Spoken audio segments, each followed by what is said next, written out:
Hi everyone, welcome to the third lecture for SOAD8020, Practice with Individuals. So the focus of this lecture is relational practices, which is the theme for week 3 or module 3, depending on which version of the topic you're doing. I'd like to acknowledge, first of all, that I am recording this lecture from my office, which is on beautiful Ghana land at Bedford Park. I can't see much of the land at the moment because it's very late at night, but I acknowledge the custodians of this land, past, present and emerging, and the ongoing relationship that Aboriginal people have to the land, and that I'm a guest on this land, and it is and always will be Aboriginal land. So I think, as you know, as social workers, it's always important for us to remember that as part of our commitment to anti-oppressive practice. So I'd like to start by talking just a little bit about concepts and language. So social work does have theoretical and philosophical roots in lots of other disciplines, including psychology and behavioral sciences. So we need to think about how we interpret these influences through a social work lens, how we apply concepts and theories in a way that's true to the professional identity of social work, and then also think about where there might be overlaps. So lots of different people, for example, do counselling, so from different disciplinary backgrounds, counselling, therapy, psychotherapy, and including social workers. So some of the literature that we use both in this topic and in social work practice generally comes from the disciplines of psychotherapy, psychology, even psychiatry on occasion. And it's really important for us always to be reflecting on what it is that we as social workers do uniquely bring to the work that we do with individuals. How do we view the people with whom we work? What do we call them? So there's a lot of debate in the literature about terms like patient, client, consumer, service user, and so on. And it certainly is a contested area. I think that it's inappropriate for us to refer to the people we work with as patients, because that's very much a biomedical model, and it has some associations that go with it around the power imbalance between the person who's being treated and the person who's doing the treating. Whereas I think from a social work perspective, hopefully we consider the interaction we have with people much more as on equal terms, as a partnership. And I know that, people who work in the health sciences don't necessarily view their clients in that way, but it's just really important for us to think about the impact of the language we use with the people that we work with. I particularly like the term service participants because amongst many, many, many other things, I think we need to recognize the importance of the feedback that we get from service participants, the way that it's a process that we both engage in, that we shouldn't be making inappropriate use of power in the relationship with the people that we're working with, and that we really need to think about them in the most respectful way, as someone who's on an equal footing with us in that encounter. So how we view social work affects how we relate to the people with whom we work. Patricia Owen Smith talks about the contemplative mind in the scholarship of teaching and learning.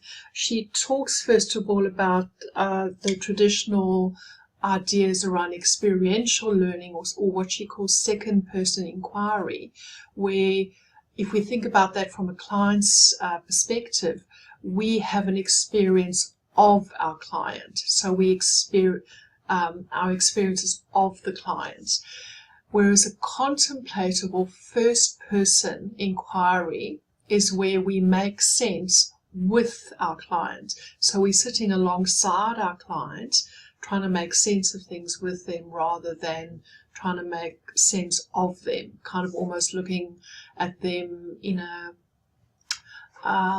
removed, aloof way, if we think about it from a second-person inquiry perspective. You can read further about what Patricia Owen-Smith says about that. The reference is on the PowerPoint slides. So if we think more about communication and making meaning, so how we make sense with our clients when we're working with them, one of the things that we really need to think about is from a theoretical and philosophical perspective, how do we consider fundamental ideas about truth? What is truth? Who gets to decide what truth is? Is there a monopoly on truth? And this is where some of the background theory that many of you would have had in your undergraduate studies might be relevant. So when we think about ideas about truth, we have been strongly influenced historically by both positivism and scientism. So positivism, which is linked to modernism, is a philosophical system recognizing only that which can be scientifically verified or which is capable of logical or mathematical proof, and therefore rejecting metaphysics and theism. Theism being ideas about a deity or a god. Scientism or scientific reduction applies to reductionist claims supposedly justified by scientific evidence and the success of science. So those are some of the traditional ways that we in the world view truth and the nature of truth, or what some of you would know from your undergrad studies as an ontological perspective. Then if we think about it more from a social constructionist perspective, so the social constructionist perspective says that we don't ever know what the universal truth or falsehood is, what is good or bad, right or wrong. We know only stories about true, false, good, bad, right or wrong, and we socially construct the world around us together and make sense of things in different ways depending on the context that we're coming from. So from a social constructionist perspective, we abandon the idea of the constructivist that an individual's mind represents a mirror of reality. Social constructionism is focused on relations and sustains the individual's role in the social construction of reality. So we all play a role in constructing the reality of the world that we experience around us. And there are many different maps of the same territory. So there are many different truths, and those truths come from people's different perspectives of the world. So in social work, when we're engaging with people, we're not seeking the truth or the right way to view things. We're trying to engage with the person in a way that goes way beyond that sense of clear, what's right or wrong, good or bad, and a particular position that we need to be holding with a person.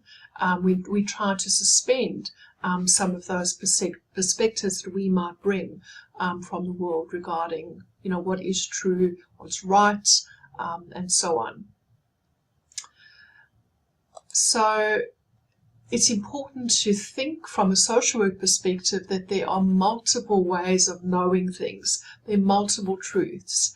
So, for example, there's the medical, biological, chemical sort of perspective, which is very much science-based, has its roots in science. There are psychological perspectives, sociological perspectives, philosophical perspectives, political, spiritual, and so on.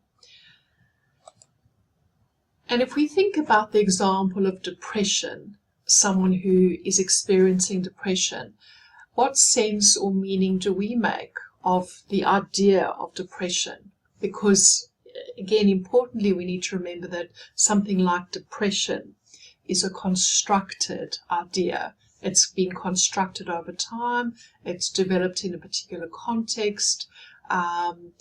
There are important things that we need to think about in terms of how we understand both the concept of depression and the way that it's viewed in modern society and treated in modern society. So there are different ways that people might think about depression. You think about your perspective. Do we have an evolutionary biological perspective? Do we think about it more from a genetic perspective? Do we think about it in terms of the old nature versus nurture debate? So to do with the influence of the person's upbringing, childhood, family influences, how they've been socialized in their own family, environmental influences. Some people might see it as something that has to do with possession, which is a spiritual perspective. For some people, it may be about ancestors being displeased with the person, so more of a cultural perspective. Some people might view it as something to do with karma, because of something about the person's past life. And if we think about which of these stories about depression is true, which of these stories we believe, and most importantly, which of these stories will we tell our clients? So this is where really trying to uncover our own perspectives and understand how they might impact on the way that we interact with people in our human services contexts is so important, because we bring all kinds of assumptions, ideas about the world, beliefs, values, and so on into our encounters with the people we work with. And if we don't think really, really carefully and reflexively about those, we take the risk of bringing them into the relationship in a way that's actually damaging to the person. So really, really importantly, how do we make sense of things ourselves in our own minds and in our own world, and what does that mean then when we bring those ideas into a relationship with a service participant? So there are various models of practice or intervention. You'll be learning much more about that in the theories of social work topic, to a certain extent also in the engaging in professional contexts topic. So we're not going to go too much into different models of practice in this topic. But one of the really important things to remember when you're thinking about models of practice or intervention is that it's lots of models, not the model. So there isn't a formula. There isn't like a neat little menu that we can take with us into our encounters with the people that we work with. We have to decide which particular models work best in which particular situations. So if I think of my own practice, there have been times when I, for example, have been working with someone who is very, very traumatized. So some of my practice background has been with people who've experienced torture and are really struggling with extreme trauma that's affecting their ability to function on a day-to-day basis in the world. And I've tended to do long-term therapeutic work with people in those situations. And it's important to recognize that working with someone who's that traumatized needs a particular kind of care and a particular model of practice, but there's no one size fits all, because we have to be able to adapt the intervention to the particular needs of the person, and that might relate to aspects of their background, things like their age, their generation, their cultural background, value systems, and a whole range of things.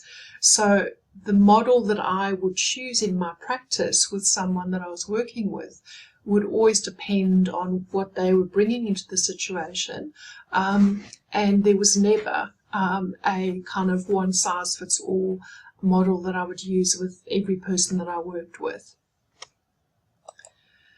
The contextual model, I think, is a really nice example of something that we can use in social work, depending on the context.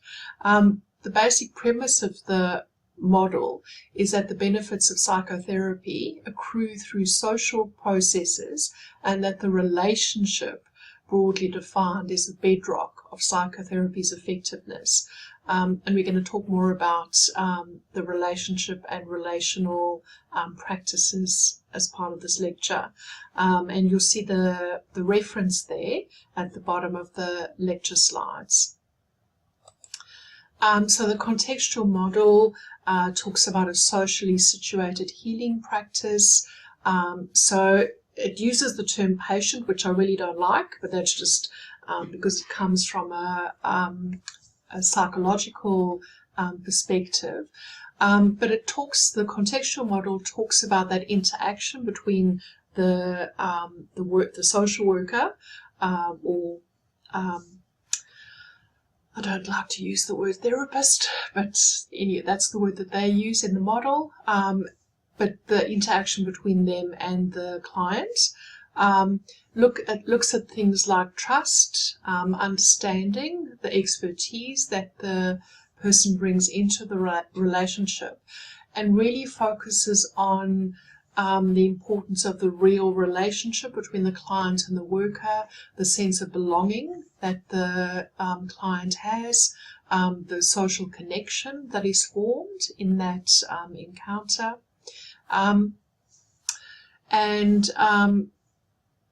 It's only through those processes that the client can ultimately, through a process, come to experiencing a better quality of life, and some reduction in the difficult symptoms that they're experiencing. I have to say, from my own practice experience as well, I absolutely would agree that the key ingredient of a successful encounter with individual clients and couples and families is the relationship, the nature of the relationship that we developed. So those relational skills that we bring into the encounter from the very first moment that we meet the person are absolutely the bedrock of the work that we do with people. And the more skilled we are developing that relationship, the further we can go in the process of trying to work with the person in a way that actually achieves the goals that they would like to achieve. I think it's also important to note here that so you're in the Masters of Social Work, you've only got 2 years. 2 years is a very, very short time. You're not expected to come out of the Master of Social Work as, like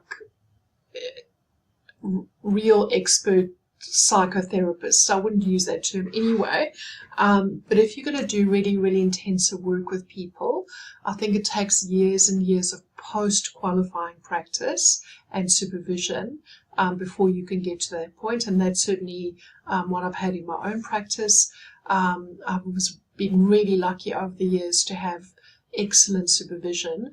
But I think I might have mentioned before that quite soon after graduating with my undergraduate degree in social work, I joined a study group that was run by a social worker who trained at the Tavistock Institute in London. And the study group, we started off together, a group of psychologists and social workers. We wanted to develop our practice. We were all working with really, really complex clients. We wanted to develop our practice skills and be able to work more effectively with these really complex practice situations. And it ended up, this group carried on for 17 years. And the only reason that I left was when I left South Africa. And there's definitely something to be said for that ongoing process of developing your skills together with peers who are sharing their experiences with you, and you're learning from their experiences and their trial and error processes that they've gone through in the way that they've worked with people. So don't expect by the end of your Master of Social Work to be a counsellor. You'll be a beginning practitioner, which is perfectly normal and fine, and unless, of course, there are some of you, and I know there are some of you who do have already experience in human services, and that's really important. So, you're bringing something different, but for someone who doesn't have that experience already, don't put pressure on yourselves to feel like you've got to know how to do this really, really intensive therapeutic work straight after the end of your Masters, because it's not realistic to expect that of you.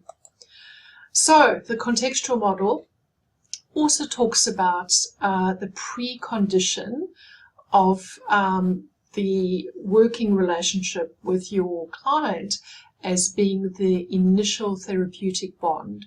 So it's essentially saying that your effectiveness in this therapeutic encounter with the person is absolutely going to depend on the initial bond that you develop with the person you're working with. And talking further about that, Wampold and Immel, the people who developed the contextual model, say before the work of therapy can actually begin, an initial bond between the therapist and the client needs to be created. The initial interaction of client and therapist must establish sufficient engagement and a level of trust that the therapist will be able to help the client for therapy to begin. And more clients drop out of therapy after the first session than at any other time, and with each successive session, fewer clients drop out.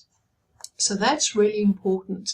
What that's really saying, that bit of research evidence, is that initial impression that you make on the person that you are meeting for the first time is the make or break of that encounter.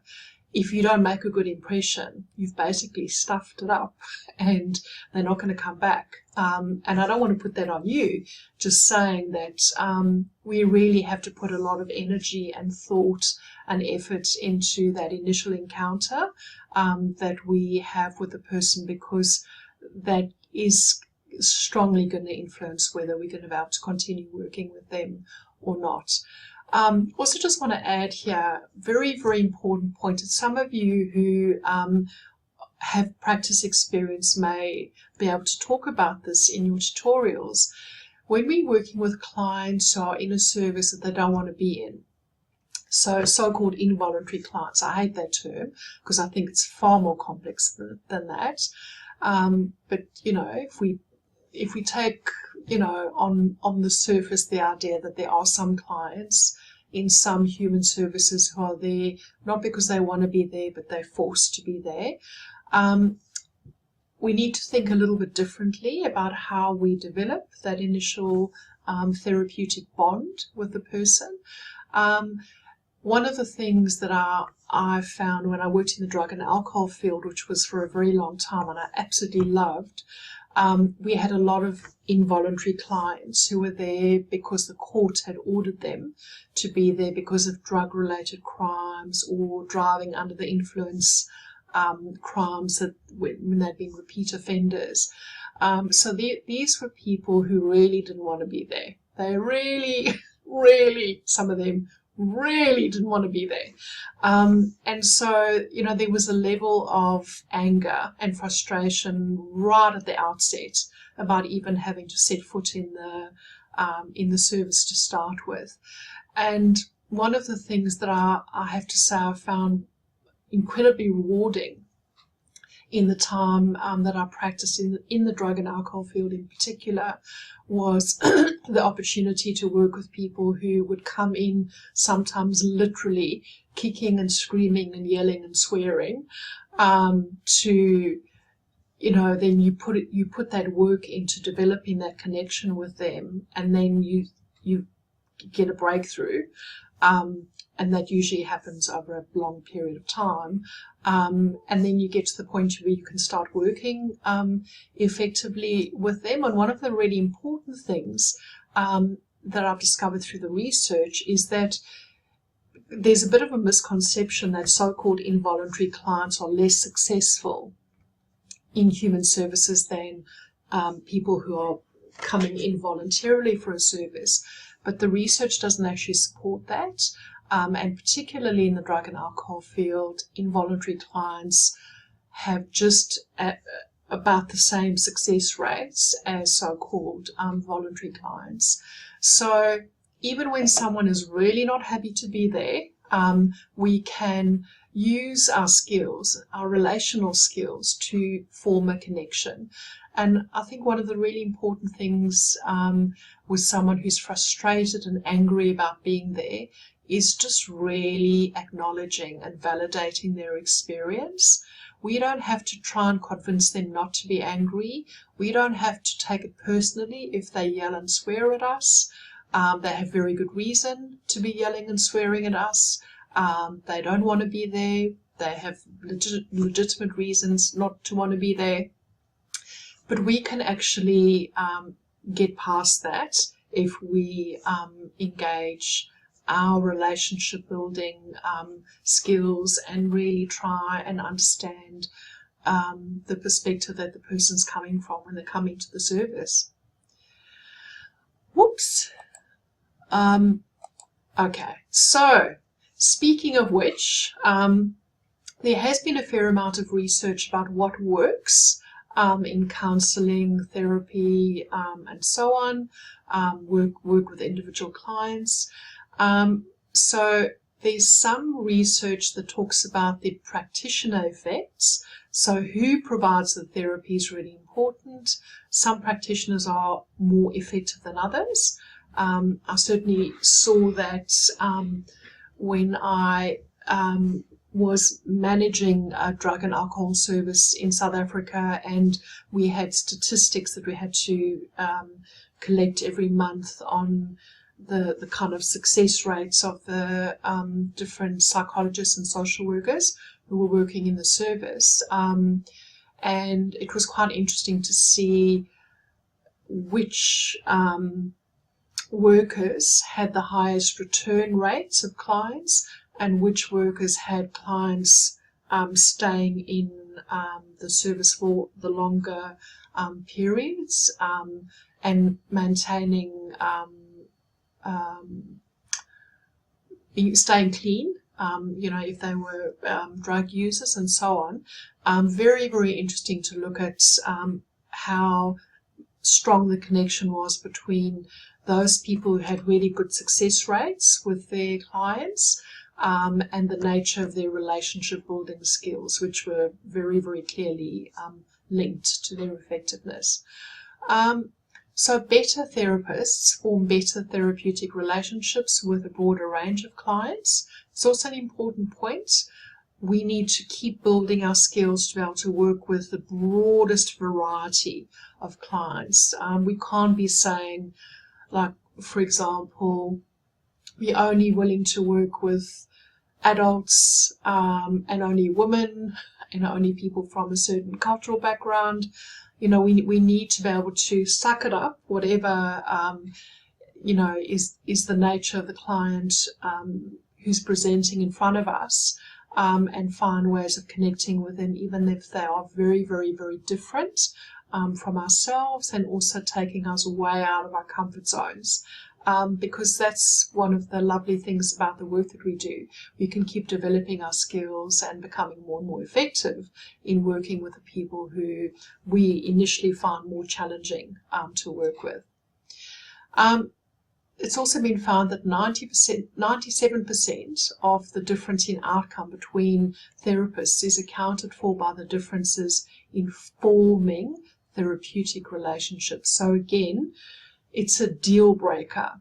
Relational skills are absolutely at the heart of our ability to work effectively with the people we work with. What makes no difference is actually quite interesting. There are probably things here that you would not have expected. So it doesn't matter, for example, how old you are. Some of you who are younger, and I remember going through that in my youth, which was a long time ago, where you think you're too young to be able to work with certain clients. You think you're not going to be taken seriously by them. You think you don't have enough experience of the world to work with certain people. But in fact, although it can be an initial very, very superficial barrier, it's something that you can overcome with your relational skills and the other skills that you're using in engaging with your clients. Gender doesn't necessarily have to have an impact. Your years of experience, your professional discipline, so which discipline you come from, which degree you have, how much training you have, whether or not you've got a license to practice, your theoretical orientation, how much supervision you've had, whether or not you've had personal therapy, and your use of evidence-based methods. I'm very surprised by the one about personal therapy, I have to say, because I am a believer in the idea that we make better counsellors ourselves, as social workers, if we know what it's like to be a client, because there's something about being in that vulnerable position where you know what it's like to be at the receiving end of someone's very skilled attempts to work with you or not so skilled attempts to work with you, and what that feels like when they're not skilled. So talking about the effects of the therapeutic alliance, so first of all, the amount of change is attributable to the quality of the relationship between the therapist and the client, and that's due to the therapeutic alliance that we develop with the client. The alliance works by engaging the client in the therapeutic process, and the client's level of engagement is the most potent predictor of change in therapy. And again, even if the person doesn't come there or isn't initially in the service because they want to be there, we can still use our skills to actually engage the person effectively in a working relationship. The effects of the model or technique that we're using. So all therapies involve methods or healing rituals, the effects of which depend on the degree to which these methods fit with the client's preferences and expectations, and activate other factors such as hope to foster improvement. Excuse me. Models and techniques work best when they engage and inspire participants, and they can provide structure to therapy. And studies indicate that a lack of structure and focus in interventions are good predictors of a negative outcome. So we do need some structure, and we do need to be purposeful in the way that we work with the people we work with. Relational engagement. So if you've had a look at the videos that are on Flow this week, or this module, for those of you in the non-semester version. So Sheila McNamee's video that talks about, one of the things she talks about is reflexivity and the importance of reflexivity and interrogating ourselves. So continually going through that self-examination process where we're asking ourselves questions like, how did I contribute to the encounter with the client? Good or bad? So positively or negatively. What could I have done differently? What can I do next time that's different to what I did, last time? Sullivan Barber's video, which is also on Flow, she talks about how we co-create the engagement with the person with whom we're interacting. And she uses the PLAY acronym, which stands for presence, listening with curiosity, attending, and yes and. So she's saying that firstly, we need to be present with the person. We really needs to be clear to the person that we're working with that we really are present with them. We're sitting alongside them, not literally sitting alongside them, but that our attention is with them. Listening with curiosity. So we're not nosy, not poking around in their lives, trying to find juicy stuff to gossip with our friends about.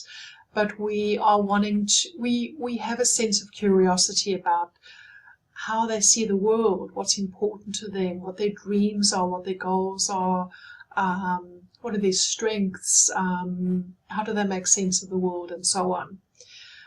Attending, so that's really, again, being present, being able to communicate to the person that we're attending to them, that we, for the moment, are putting all of our other thoughts out of the room, or the space that we're in with the person. And people are really able to pick up on how authentic the attention is that we're giving them. I'll give an example quickly from a very long time ago when I was doing one of my field placements in my undergraduate degree in a service for people with vision impairment. And there was a social worker who worked in this organization who was very burnt out. She hated her job. She really had no interest in the clients. And she was telling me one day, and I was just so horrified when she told me this, because she thought it was funny, but I thought it was horrible, that there was a client who she found very boring, who she saw on a regular basis. So the client, who was completely blind, would come into her office and sit down, and she would be talking, and the social worker would sit there with a book, and she'd be reading the book because she was so bored by the client that she really didn't want to listen to her. And I didn't say this to the person, of course, but I just thought there's no way that client didn't know that she was not interested in her. And I just thought it was extraordinarily disrespectful, extraordinarily, I don't even know what the words are, but to be have that much contempt for the person who is sitting in the room with you, and with whom you're meant to be trying to provide a service and engage with. And clients know when that engagement's genuine and when we're genuinely attending to them. And they're clues that they get from us about that, including how much we remember from one encounter with them to another. Do we remember their name? Do we remember what they told us last time? That kind of thing. And Barbara's, what she calls yes and, is she says about receiving the message. So how we receive the message from the person we're talking with. And that includes being able to being open to suspending the way that we think. So really trying to suspend judgments, values, our own life in that moment, so that we are really focused on the message and the communication from the person we're working with, and fully engaged in that communication. And we are human. There will be times when we're not fully engaged for a variety of reasons, including, you're sleep deprived, you're going through health challenges. And, when we go through those times in our practice, it's really important that we're seeking support from our colleagues and our supervisors so that we, as far as we can, are minimizing the impact that they have on the people we're working with. So still talking about that therapeutic engagement, you'll see that some of the social work texts talk about the core conditions, which are considered to be the foundations of an effective alliance with the person we're working with. So empathy, so important. You'll hear me going on and on and on and on about how empathy is a superpower. It genuinely is a superpower. If we're genuinely empathetic, it can be incredibly powerful. Warmth, being able to show like friendliness, and the vibe you give the person that you're interacting with. Regard, which is about having respect and consideration for the person, an unconditional sense of positive regard for them. Authenticity, because people know when we fake, they absolutely know, and they'll pick it up in a heartbeat. And then professionalism, and that doesn't mean that we this professional, like the psychotherapist, the psychoanalyst with the client on the couch, who's very removed and aloof. That's not what professionalism means. It means that we're coming into that encounter with the person we're working with a whole lot of really useful luggage in terms of skills, knowledge, values, practice, experience, reflexivity, and so on. That it's really, we bring in our best to the encounter with the person we're working with. Non-verbal communication and body language are very important as well, as you all, of course, know. So we're paying attention to our facial expressions, our eye contact, our tone of voice, and other non-verbal cues that we're giving towards the people we're working with. Egan, who's one of your texts for this week, talks about showing interest through non-verbal behavior, and he uses the acronym SOLER, S-O-L-E-R, for sitting squarely, facing the person with an open posture, so not all closed up, leaning slightly towards the person, but not in their face, not like, overdoing it. Appropriate eye contact, not staring the person down, and also taking into account cultural elements around eye contact, and then also relaxed demeanor, not too relaxed, not like lounging back in your chair as if you uninterested, because that's what that would convey. So body language, very important, as you all know. Listening skills. So Konoya, who's not one of your references, but you can go and read Konoya, who wrote a text called the Social Work Skills Workbook, talks about listening skills, including observing. So we're observing things about the person and the encounter with the person. We're managing our own thoughts and impulses. So, for example, if the person tells us something that's really shocking, we have our poker face, not a detached poker face, but we're not going to go, oh, and, show how shocked we are by something that the person's told us. So it's, just managing our own, it's regulating our own reactions. Hearing the person, really, really trying to hear them, encouraging. So using minimal prompts, for example, to encourage the person to keep talking, and then remembering.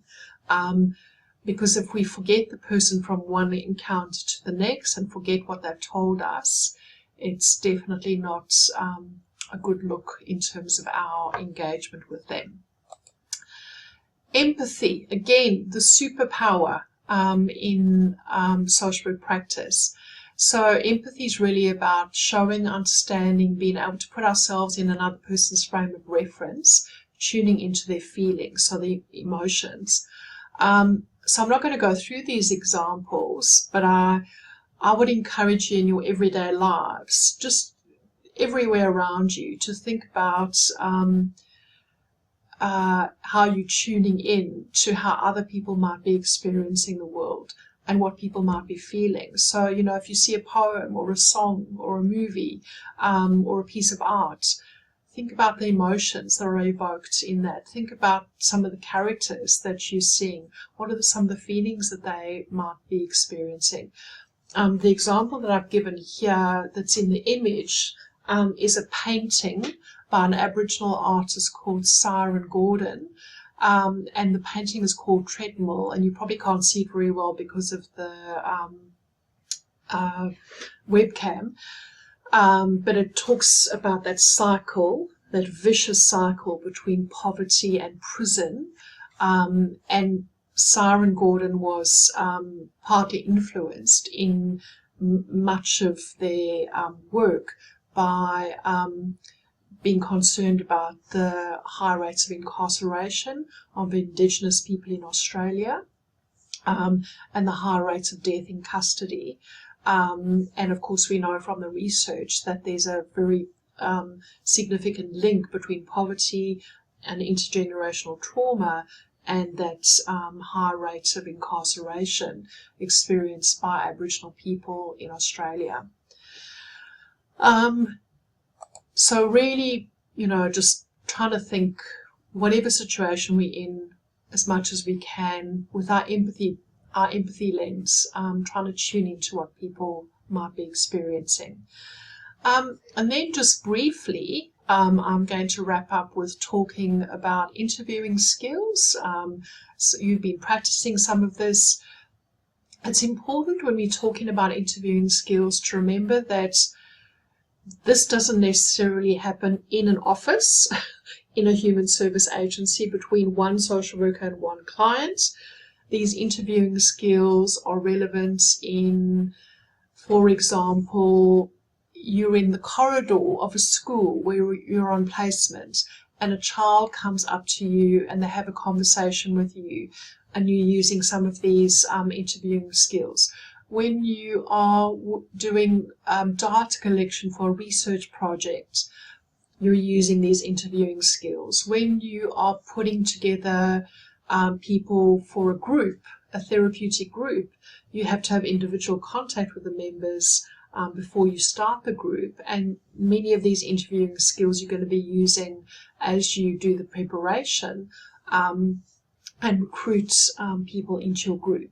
When you're doing a community project or a policy analysis process, you'll be engaging with different people who are stakeholders in those processes, and many of these skills you'll be using in the way that you engage with them as well. So just remember, we're not only talking about situations where you're literally sitting in an office opposite a client, because that's probably the less common way that you're going to encounter clients as a social worker. So whatever the scenario is, one of the things we do is preparing and tuning in. So that includes, amongst many other things, setting up the room or the space before an interview or encounter. So if we're at a community centre and we're approached by someone who wants to talk with us, it might be a simple thing of walking away with them out of earshot of where other people are going to hear what they're saying. And includes things like, I had an example when I was managing a drug and alcohol service in South Africa. The client waiting room was very, very close to the staff kitchen. And I often heard staff members talking about clients in derogatory ways when they were in the kitchen. And like I understood that was partly when people were letting off steam, they were stressed, and people, you know, you develop a kind of dark humor sometimes in the workplace to deal with stressful situations, but it's not appropriate for those kinds of things to be heard by people in a waiting room. So we had to rethink that situation so that we didn't have situations where people in the waiting room could be hearing staff members talking like that about clients. I mean, personally, I don't think we should ever be talking about clients in derogatory ways, but I do understand that for some people that's a way of letting off steam, and a way of dealing with some of the stresses of the job. It's important wherever we are to ensure privacy.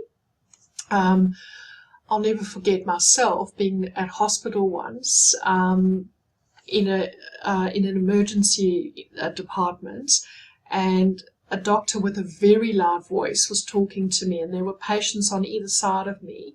And this doctor, I was so embarrassed because she was talking so loudly about really personal things that I didn't want the whole world to hear, in this ED department. And she just obviously had no clue that this was inappropriate. She was oblivious to the fact that I was sitting there beetroot red, because I was so embarrassed. Really didn't want to be having this conversation heard by all the other people in the ED department. Also, part of the tuning in and preparing that we do is reflecting on what information we may already have about a person, if we have. So in some cases we might have information about the person that we're about to see, and part of the reflection is thinking about what impact it might have on us having that information. So I've seen examples of where social workers are told that a particular client is always aggressive, and then because the social worker expects them to be aggressive, their behaviour, and they're anxious about it, they're subtly doing little things that are escalating the person's frustration to the point that they actually do start getting angry. Whereas if you don't come into the encounter with the person with that kind of assumption, you're far more likely to be able to make a connection with them. And even things like, I know some people do this and I understand why, but when you're so risk averse that you have to leave your office door partly open and sit close to the door in case you have to run out and escape because you're scared of a client, they're going to know that. And I do understand that there are situations where people are facing real risks, but it's also important for us to recognize that if that is the case, if there's a good reason for us to be so risk averse, that we need to also understand that that's going to impact on the way that we work with the person we're working with. We are then in the initial, the initial part of the first interview with someone. We're going through that, that basic introductory stuff. So we're introducing ourselves, who we are, seeking introductions, which means things like finding out what the person likes to be called, finding out what pronouns they would like us to be using, what their pronouns are, describing the initial purpose of the encounter if it's not obvious, which in many cases it's not, outlining roles, so what's your role, and what are, if relevant, what are other roles in the agency that might be relevant to the person, discussing policy and ethical factors like confidentiality, informed consent, and the limits of confidentiality, and then seeking feedback from the person, asking them if they have any questions, asking them, is there anything that they need from you in terms of information. And then still in that initial encounter, oops, I think I've skipped, sorry, active listening skills. So I really like that quote, which comes from an unknown source. They say that good listening skills require the listener to be aware of personal prejudices such as race, age, religion, accent, or any aspect of personal appearance and or past experiences, preconceived ideas or biases which may make you perceive the other as unintelligent or uncredible. So again, we're bringing something into that encounter. We're bringing our own life experiences, and we're also bringing gaps in our own life experiences. So I don't know if it was, I can't remember which class I've taught which things, so I apologize if you've already heard this. But one of the things that I know about myself, for example, is I struggle more with a Vietnamese accent than I do with some other Asian accents, and that's partly because growing up in South Africa, there are very, very, very few Vietnamese migrants, so I'm not as familiar with the accent as I am with Chinese, Malaysian, Korean, and various other Asian accents. Whereas when I'm listening to people with, especially from southern African countries like Zimbabwe, South Africa, Namibia, Botswana, those are such familiar accents to me that I always understand what people are saying. But I've heard colleagues of mine or other people listening to someone with an African accent, which is not as one-dimensional as it sounds, who say they don't understand the person. And then they often put it down to the person having poor English, which is actually not the case. It's because the person doesn't understand the accent and they're not familiar with that particular accent because they haven't encountered it enough in their lives. So we need to be really careful about those judgments that we might make about people that are actually not about what they're bringing into the encounter, but what we're bringing. So active listening includes a range of skills, including being able to reflect content. So what is the person saying to us? So, for example, they're talking about the loss of a partner, and we might reflect back something about the facts of what they've told us. Reflecting feelings is about identifying and articulating feelings, validating feelings that the person is presenting with. It's really important that we have the language to express a range of intensity of feelings. So, when someone is talking about a devastating loss in their lives, you're not going to say, you feel quite sad. If someone is in such a rage that they want to murder someone, you're not going to say, you're a bit cross.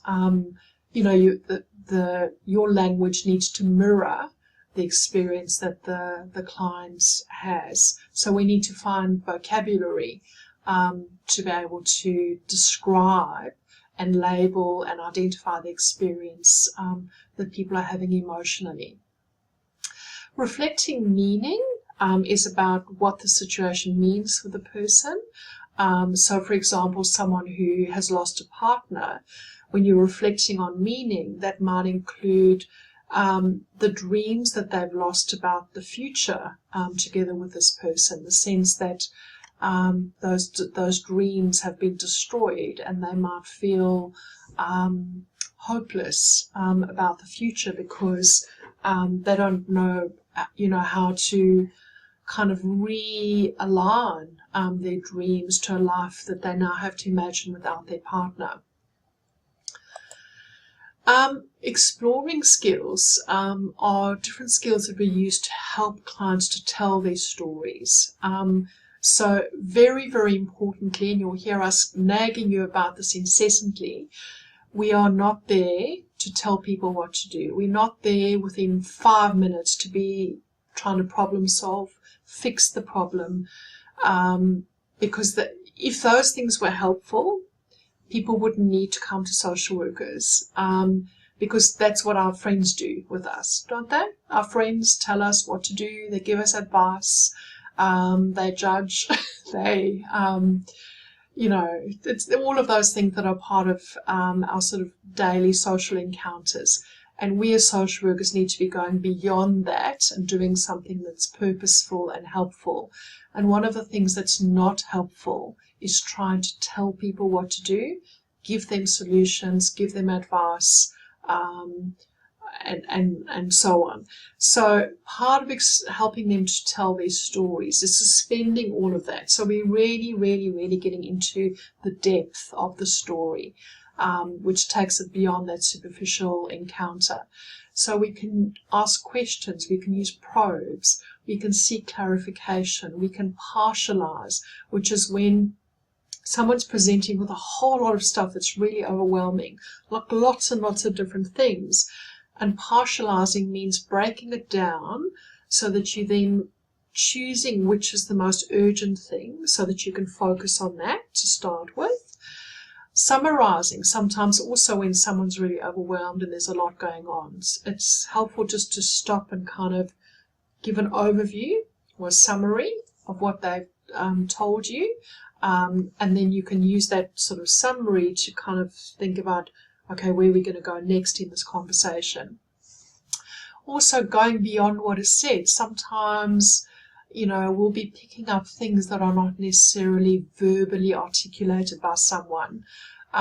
So, someone might be, for example, telling you that they're very happy in their relationship, but you can see tears in their eyes, and you're thinking that there's an incongruence between what they're saying verbally and what they're presenting in terms of their emotions. And there are lots and lots of different examples of going beyond what is said. So that's, in a nutshell, some of the core skills that are important for us to be using as social workers in building those relationships and those engagements with the people that we work with, whether it be on a one-on-one counselling or case management level, or other types of practice that we might be involved in as social workers, including advocacy, activism, policy development, and so on. So I just want to leave you with one sort of general thought, which is the more you practice, the more comfortable you'll feel, which is really important, and also the better you'll get at the skills of work with individuals as a social worker. So it's really important to keep constantly reflecting on our relational skills and being committed to developing them further, seeking opportunities to practice. I think I might have said to you before, again, I can't remember which class I say things in. When I did my undergraduate studies, my poor sister, I practiced on her all the time because I didn't want to, when I actually started working with people on placement, I didn't want to be saying the wrong thing or doing the wrong thing. So my sister was my guinea pig. But I also did a lot of that with friends of mine who I was studying with. We had study groups where we would do role plays with each other and practice things with each other. But also, I find it really interesting, even when I'm watching a movie or a television show or listening to music, always thinking, this person in this situation, what might their experience be of the world? What might they be thinking? What might they be feeling? What would it be like to be working with them if they were a client of mine? What would be some of the things that I would need to take into account? So just, using your experience in the world to practice at every opportunity, and trying always to see the world from our clients' perspectives, because that's how we uncover that empathy superpower that really goes far in social work practice. And I'll just wrap up by saying, from my own practice experience, the reward in developing these skills, and particularly very, very well developed empathetic skills, is you see the effects with the people you work with, you see people turning their lives around, you see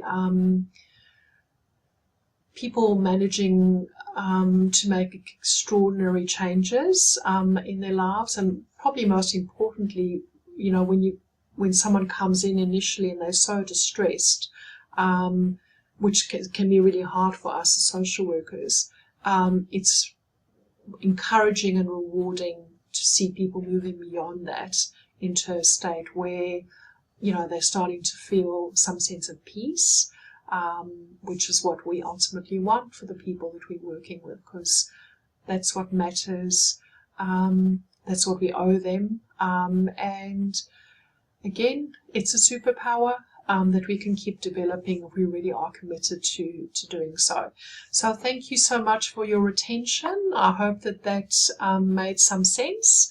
to most of you, and I hope that it gives you some food for thought for taking into your tutorial sessions during the intensive or in your weekly classes. So thank you. Take care, everyone. Cheers.